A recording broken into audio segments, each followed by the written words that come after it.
Hello friends, welcome back to Malar's unlimited. இன்னைக்கு நம்ம குலுகுலுன்னு ஒரு குல்ஃபி ரெசிபி தான் பார்க்க போகிறோம். அதுவும் பூசணிக்காய் ஃப்ளேவரில். வாங்க எப்படி செய்யறதுன்னு பார்த்துடலாம். ஃபர்ஸ்ட்டு பூசணிக்காய் வேக வச்சிடலாம். அதுக்காக நான் ஒரு அரை கப் அளவுக்கு பூசணி எடுத்திருக்கேன். ஸோ அது ஒரு 5 மினிட்ஸ் குக் பண்ணுங்கள். நல்லா சாஃப்டாக குக் ஆகட்டும். அதை ஒரு பேனில் மாற்றிட்டு 1 டேபிள் ஸ்பூன் அளவுக்கு சர்க்கரை, கொஞ்சோண்டு தண்ணி ஊற்றி நல்லா ரோஸ்ட் பண்ணுங்கள். ஸோ சுகரில் குக் ஆனால் டேஸ்ட் வேறு லெவலில் இருக்கும். ஸோ அதை நல்லா மேஷ் பண்ணிக்கலாம். இந்த அளவுக்கு நல்லா வந்ததுக்கப்புறம் எடுத்து ஆற வச்சுருங்க.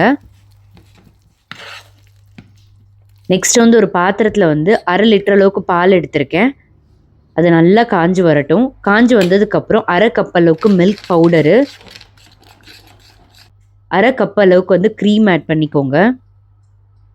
நெக்ஸ்ட் 1/4 கப் அளவுக்கு கண்டென்ஸ்டு மில்க். நெக்ஸ்ட் 1/2 கப் அளவுக்கு சுகர் ஆட் பண்ணிக்கோங்க. இது 3 ஆட் பண்ணதுக்கப்புறம் கொஞ்சோண்டு குங்குமப்பூவும் ஏலக்காவும் ஆட் பண்ணிக்கோங்க. ஒரு சிட்டிக்கு உப்பு போட்டாலும் நல்லா தான் இருக்கும். ஸோ இதெல்லாம் நல்லா கொதிச்சு வரட்டும். அதுக்குள்ளே இந்த ஆறின பூசணிக்காய் மிக்சியில் நல்லா ஸ்மூத்தாக அரைச்சிட்டு வந்துடலாம். இதை அதில் ஆட் பண்ணிக்கோங்க. ஆட் பண்ணிவிட்டு ஸ்பூனில் இல்லை விஸ்கில் இல்லை இந்த மாதிரி மில்க் ஃப்ராத்தரில் போட்டு நல்லா பீட் பண்ணுங்கள். ஸோ அந்த பம்ப்கின் எல்லாம் ஒன்று சேர்ந்து வரும். ஸோ இது நல்லா கொதிச்சு வந்ததுக்கப்புறம் ஆற வச்சுடுங்க. ஆறினதுக்கப்புறம் தான் நம்ம குல்ஃபி மோல்டில் போடணும். ஸோ இது நல்லா ஆறிடுச்சு.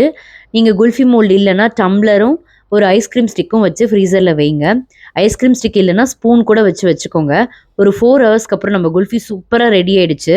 பம்ப்கின் ஃப்ளேவரில் குல்ஃபி ரொம்பவே நல்லா இருந்தது. இதில் நீங்கள் கேரட்லேயும் செய்யலாம், ஏன் பீட்ரூட்டில் கூட செய்யலாம். செஞ்சு பார்த்துட்டு எப்படி இருந்தது மறக்காமல் கமெண்ட் பண்ணுங்கள்.